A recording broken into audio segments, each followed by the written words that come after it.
Well, I first met Father Marco and the activist 10 years ago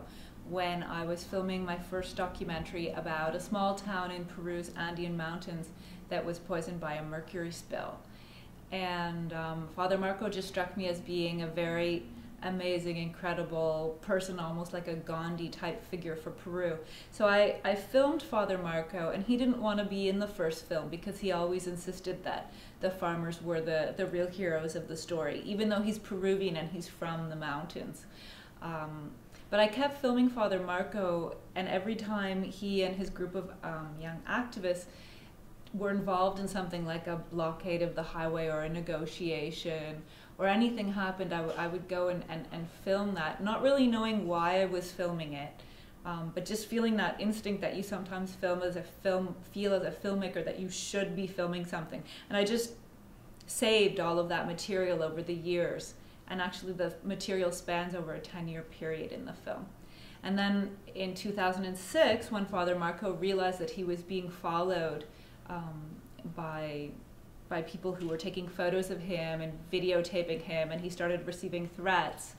I was able to be there and realized why I'd been filming him all these years, because suddenly it became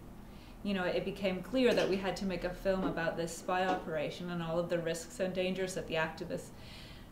encountered. And luckily, because we'd been filming him 6 years previously, we were able to show why this company feels that this very humble Andean mountain priest is the devil, because we've been showing how he has been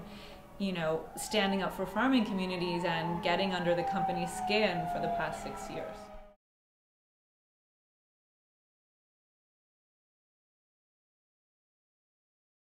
Since this is the third film in the series of films about mining conflicts,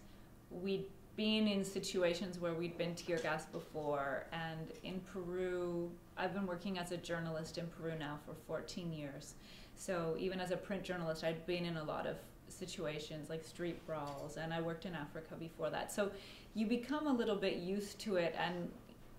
I think that journalists who work in conflict situations, when you're filming, you actually turn off the sort of instinct that you would normally have to run the other direction away from the tear gas, and you find yourself running into the tear gas because you just put yourself in that mode that you're filming and that's what you're supposed to do. And it's actually probably not a very clever thing, because you tend to take risks that you wouldn't take in ordinary life. Maybe we start to feel a little bit invincible because we have a camera and we have a microphone.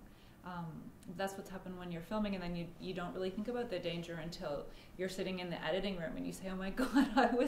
what was I doing there?